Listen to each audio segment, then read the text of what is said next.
Welcome back guys to MSX Tutorials, and in today's video I'm going to be showing you guys the full guide to the new update, or this week's update. And this is a very large update, or there is a lot of changes that have been made at least.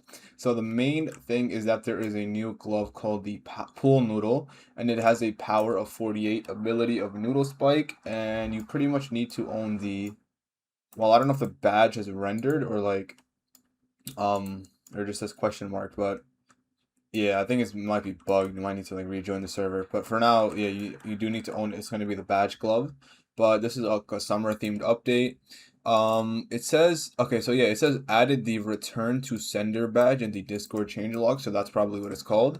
But anyways, yeah, so there's also an emote mania as well. So you can now go ahead and buy the emotes. So it says added an emote shop in the shop UI.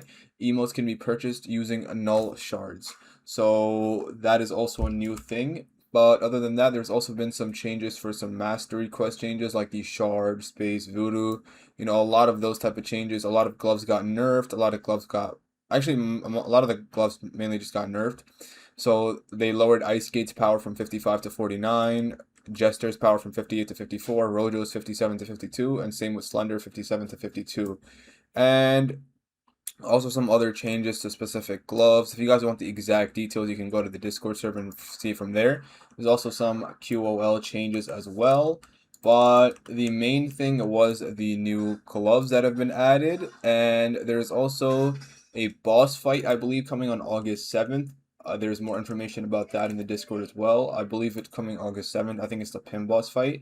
But for the new glove, that's pretty much it. I will be making another video on how to actually obtain the badge and unlock the glove, so stay tuned for that.